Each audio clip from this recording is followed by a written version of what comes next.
All right, let's get cooking. Welcome to the latest edition of Chin Check Sports Radio. I'm your host, JB. I want to thank you all for taking the time out to join us. And as always, we welcome any suggestions, feedback, comments, and criticisms, which improves the quality of our program, which ultimately improves your listening experience. Once again, before we get started, I want to thank you all for your tremendous support. It definitely means a lot to us. People generally love our content, and we only continue to bring you quality content for, again, we enjoy what we do, and we're simply sharing our thoughts and our opinions with you all. Before we get started on this particular broadcast, I definitely want to take a few minutes to acknowledge the passing of rap icon Earl Simmons, better known as Darkman X, but definitely better known as DMX. Definitely passed away recently. We definitely mentioned this on our Twitter account. Definitely surprised us. But DMX, and I need people to understand, especially the younger listeners, is that DMX came at a time in hip-hop where hip-hop, I feel, was still kind of emotionally reeling from the sudden and tragic deaths of two other icons, obviously Tupac Shakur and Christopher Wallace, aka the Notorious B.I.G. You still had the simmering, the quieting down of the East Coast, West Coast feud in hip-hop. You maybe had the rise of Jay-Z. So hip-hop kind of was meandering around at that time, you know, again, being emotionally drained from all the drama and the beats of the mid-90s. And DMX came at a time where he infused a lot of energy in hip-hop, a lot of life in hip-hop. He had the persona, he had the rap style, he had the voice. He just had that energy and the charisma. Of course, people around my age first remember DMX on a classic LL Cool J single, 4321, that had LL Cool J, Redman, Method Man, that featured a young Cannabis. They even featured Master P at the time, who was on top of the world. So, of course, for this guy who's known as DMX, to be able to stand there and go rhyme for rhyme, which at this point are pretty much rap legends. You had LL Cool J, who was already a legend. Redman was already a made man. Method Man was already a made man. And this newcomer that people really hadn't heard a whole lot about is standing toe-to-toe with these guys and had the raw energy, the raw style, being a dark rapper. And they're coming up with his first album, It's Dark and Hell is Hot. That album really should be considered, I'm talking about along the lines of intro albums. Now, a lot of times, rappers, when they actually finally break it big, it's not really their first album. But DMX slowly, really out the gate, became who he was. And I'm talking about that It's Dark album really should rank up there with Ice Cube's first album, America's Most Wanted, the late Biggie's first album, Ready to Die, Nas's album, Stillmatic, Scarface, The Fix, Straight Outta Compton, All Eyes on Me with Tupac. I generally think that Me Against the World is a bit of a better album. Obviously, The Chronic with Dr. Dre, who's maybe seen as maybe the greatest album of all time.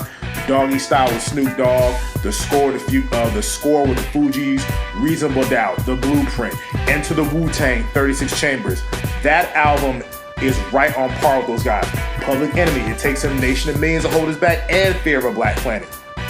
So that first album launched him into stardom. His second album, Flesh My Flesh and Blood of My Blood, not really as well received, but still a success. And then there was X. So DMX, we're talking about by the late 90s and the early 2000s, pretty much was the man in hip-hop. He was a face of hip-hop. Again, he had the energy, he had the charisma, he branched off into Hollywood. This man produced classic album after classic album after classic after classic song, classic cut, and he definitely was the truth. He definitely had the energy, especially with Def Jam, with that roster that they had back then, with LL Cool J, Jay-Z, Redman, Method Man, you had DMX, you had Ja Rule. So while we generally speak of the Death Rows and the No Limits as being titans of their time, a documentary needs to be done on Def Jam, considering all the talent that they had on their roster throughout the 90s and the early 2000s, and DMX was a part of that. So it's very sad to see him go. We know that he clearly had his demons. He battled his demons. and it's something that we know that he's no longer suffering anymore. But for while he was here, the impact that he made on hip-hop, the long-lasting impact that he had on hip-hop, I don't think we'll ever see another DMX again. I know people tried to say he was a copycat version of Tupac. I don't think so. I think DMX was his own man. He had his own style. He had his own persona. And to knowing his background and his upbringing, to accomplish the heights that he saw was really nothing short of a miracle, considering with Rough Riders and guys like the Lox and taking them to a next level, and Eve and taking her and that was her stepping stones to stardom, as well as Swizz Beatz. So that Rough Riders clique definitely was important for hip hop, definitely trendsetters. And to say that DMX will be missed is truly an understatement.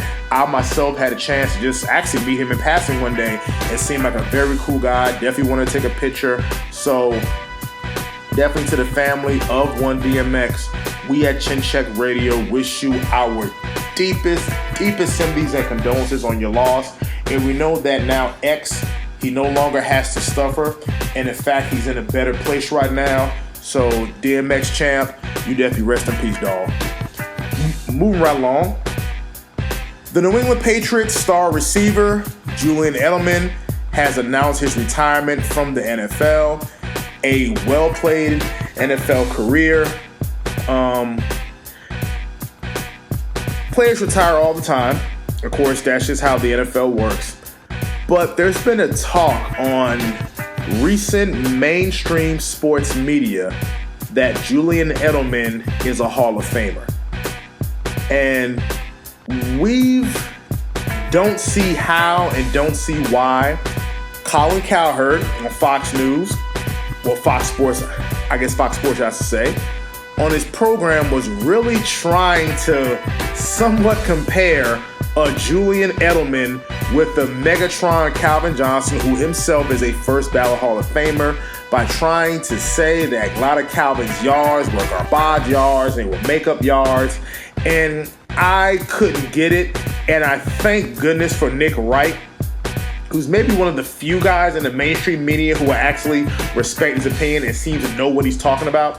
And he went on the Colin Cowherd show and completely lit up Colin Cowherd on his opinion. And again, people have a right to their opinion, so we have a right to ours, that Julian Edelman is not, in fact, a Hall of Famer, when in fact his numbers are comparable to guys like Santonio Holmes and Wayne Corbett and Pierre Garçon. He just doesn't have the numbers to be in the Hall of Fame. Now, the argument that they'll try to make for his enshrinement in the Hall of Fame is his postseason success, being a multiple-time Super Bowl winner and one of Tom Brady's favorite weapons. I get it, but this is a Hall of Fame career, not just what you do in the postseason. Because if we're going by that logic, then outside linebacker / hybrid defensive end, Willie McGinnis, he should have a spot in the Hall of Fame, because if I'm not mistaken, I believe he has a postseason record of sacks. And Willie McGinnis was a very good player, definitely lived up to the standard of a top draft pick, but he's not a Hall of Famer. And I'm a big Willie McGinnis fan, but he's not a Hall of Famer. He's a very good player, but just misses that mark of being in the Hall of Fame. So if you want to go by that logic of, quote, only postseason success, then we should look at Willie McGinnis. But Julian Edelman's numbers are 620 receptions, 6,822 yards, and 36 receiving touchdowns. Now, folks, do you want to know who's not in the Hall of Fame if you want to compare those numbers? So I'll say it again, and I'll even say it slow, not even to insult you, but get your pens out and write these numbers down. Once again, Julian Edelman, 620 catches, 6,822 yards, receiving touchdowns, 36. Here we go. Torrey Holt, 920 catches, 13,382 yards, 74 receiving touchdowns. Yes, folks, Torrey Holt is not in the Hall of Fame. Let's go to Hines Ward of the Pittsburgh Steelers. 1,000 career catches, 12,083 reception yards, and 85 touchdowns. Oh, and by the way, he has 2 Super Bowls, as well as Torrey Holt being part of the greatest show on turf. Now, keep this in mind about Torrey Holt. You have Kurt Warner, who's in the Hall of Fame, which I didn't agree with Kurt Warner being in the Hall of Fame, but he does have a Super Bowl, so I will give him that. You have Isaac Bruce in the Hall of Fame, and you have Marshall Faulk in the Hall of Fame. Why isn't Torrey Holt? You have Orlando Pace in the Hall of Fame. Why is he not in the Hall of Fame? Steve Smith, 1,031 catches, 14,731 yards, and 81 touchdowns. Now, Steve Smith, I believe this should be his first year of eligibility, and he should get in. I would not be surprised if he's actually left out of the Hall of Fame, considering, I'm not going to say some of the off-the-field actions, but definitely confrontations with teammates and stuff like that. Very vocal, very outspoken. So I can see them, if they punish T.O. for about a year or 2, or in his case 3 years, they might do the same thing with Steve Smith. But compare those numbers to Julian Edelman. He should be in the Hall of Fame way before any Julian Edelman comes up in the conversation. Anquan Boldin, 1,076 catches, 13,776 yards, 82 touchdowns, and he too has 1 Super Bowl.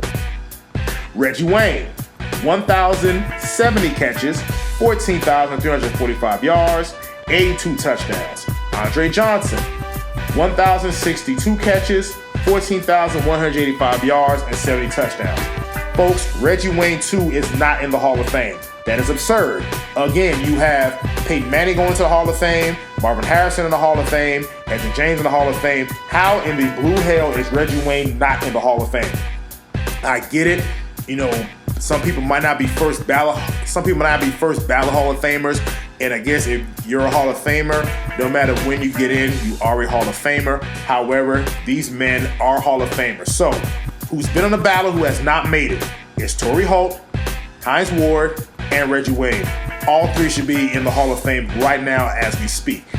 Maybe if you want to knock one, you would maybe say Hines Ward, because you never thought when he played as maybe being one of the top receivers in the league, but I always thought he did.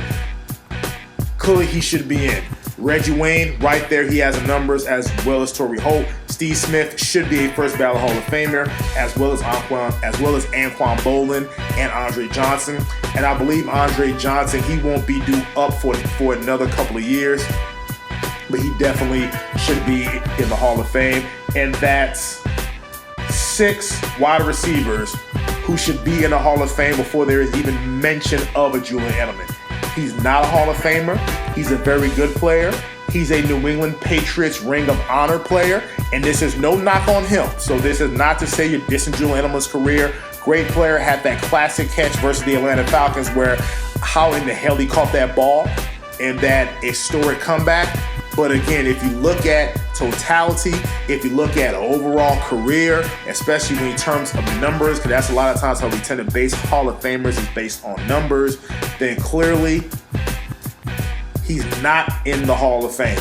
Yes, he might have had a big catch here and there, but he's not a Hall of Famer compared to these players that I mentioned who literally have at the minimum 900 catches. And we're talking about literally double the yards that Julian Edelman had throughout his career. So, and again, now some might argue, well, Julian Edelman was part of a system. Okay, that's great. But so was every other player in the NFL.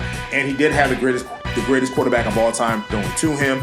Steve Smith, you can maybe say a Cam Newton, a Jake Delhomme, but not really a Hall of Fame quarterback. Hines Ward had Ben Roethlisberger, who shouldn't go to the Hall of Fame. Reggie Wayne, who should go into Peyton Manning, who's in the Hall of Fame. Anquan Boldin, that 1 year with Kurt Warner going to the Super Bowl, he did have that one time a decent quarterback, and as well as Andre Johnson, you can't tell me any real quality quarterbacks that Andre Johnson had throughout his career. So we respect Julian Edelman. We wish him a great retirement, but he's not in the Hall of Fame. He should not be in the Hall of Fame, and he's clearly not a Hall of Famer. Now, this next story is something that got my attention, something that I had to laugh at myself, and something that we definitely wanted to touch on because, ladies and gentlemen, It is a little bit too funny. An attorney filed a criminal complaint against Los Angeles Rams pass rusher Aaron Donald with Pittsburgh police on Wednesday, saying the defensive tackle and others assaulted his 26-year-old client at an after-hours club last weekend, according to ESPN.com. Attorney Todd J. Hollis said his client, Defenson Spriggs, needed 16 stitches and suffered a broken orbital bone, a broken nose, a concussion, and a sprain or broken arm. The alleged attack occurred around 3 a.m. Sunday. Hollis said, and the attorney released a photo that shows Spriggs with facial injuries and swelling. According to Hollis, Spriggs inadvertently bumped into Donald, and an incident ensued inside the Boom Boom nightclub, inside the Boom Boom Room nightclub that caused both parties to be asked to leave. When they got outside, Mr. Donald approached Mr. Spriggs, and Mr. Spriggs was punched and attacked, and again allegedly by Mr. Donald and the individuals that were part of his group.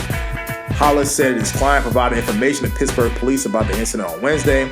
Pittsburgh police said the detectives are reviewing the complaint and video footage and are consulting with the district attorney's office to determine whether charges are warranted. The NFL said it will look into the matter to understand the facts, but had no additional comment. The Rams released a statement stating they are aware of the alleged incident involving Donald, who is a 3-time Defensive Player of the Year and a 7-time Pro Bowl selection with 85.5 career sacks. We are collecting more information and will have no further comment at this time, the Rams statement said. Donald is a Pittsburgh native and was a star college player at Pitt, where he often trains during the offseason. He also has several charitable endeavors in the area.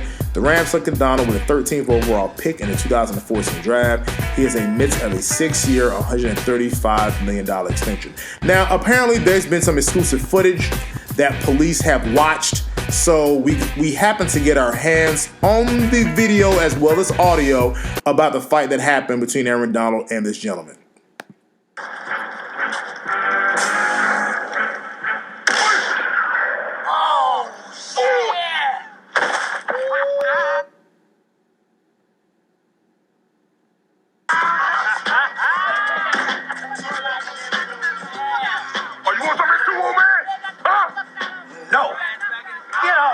And get this car, boy, I don't know why you come down here messing with these people. Hurry up! Now, again, I'm not trying to laugh and condone violence. I'm really not trying to do that.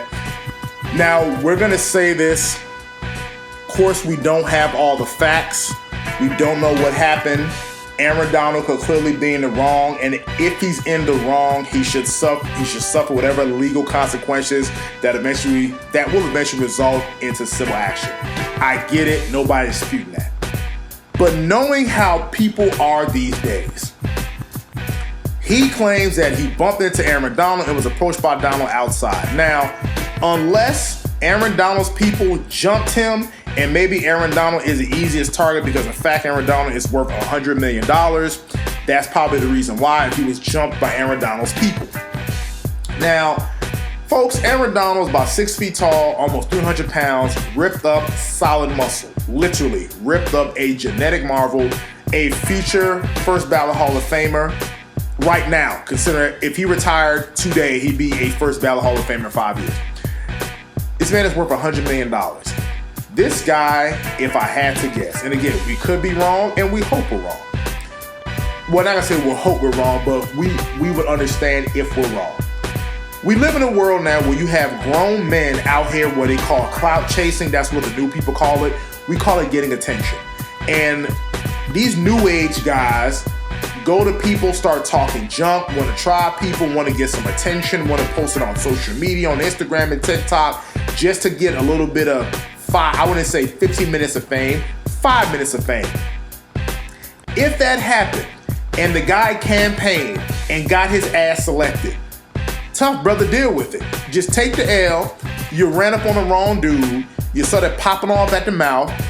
Again, knowing how guys are these days, And that's just a new age thing where you want to confront celebrities so you can get your little TMZ shine, or folks talk about you, and like, next you know, you're holding an interview on some type of YouTube channel trying to hear your side of the story. And people have been doing this to celebrities in this new era of cell phones and social media and people wanting instant attention. That's a problem. And I feel that maybe that's probably what this guy did. And the fact that he's wearing 16 stitches with a fractured orbital bone, sometimes it's good to leave well enough alone. Because as I stated earlier, Aaron Donald is 6 feet tall, 200 and something, I think 299 pounds, solid muscle. Did you see in the Atlanta Falcons game where he literally picked, and I was back in 2019, where he literally picked Devontae Freeman up off the ground. And Devontae Freeman is not a punk. He's not a small man. He literally, and I was in attendance at that game too, he picked up this grown man, another professional football player, picked him up off the ground by his jersey, by his shoulder pads, and had this man's feet dangling. And you thought that you wanted to try that? Folks, let it go. Sometimes it's good to just leave well enough alone. And if you went there talking stuff for that man, now this is just us coming from the streets because we know how this operates. The guy probably went over there talking trash to Aaron Donald, didn't think he was going to get dealt with, or talking trash to Aaron Donald, and his people touched him up a little bit. Not saying this right. I'm not saying that we condone violence, but sometimes it is what it is. And pressing charges, that's kind of a sucker move. I'm going to flat out say that. I mean, that's just a sucker move because you know it's Aaron Donald, and you know that you see a potential check coming out of this encounter if he's arrested and or convicted. So again, we're going to let the justice system play out. Again, we don't know all the facts yet. This is just us talking today, but it's something that we definitely wanted to discuss, and we did kind of find it low-key funny. Again, we hope the guy's okay. We hope his injuries heal. But sometimes, doctor, leave people alone. Don't be running up on folks. Don't be talking trash on folks. Don't be trying to flex on people thinking you don't get some shine on Twitter and Instagram and TikTok and stuff like that. Leave folks alone. Going about your business. That man is worth $100-something million. He don't have time to be running behind you. So until the next time, it's a Chin Check Radio signing out.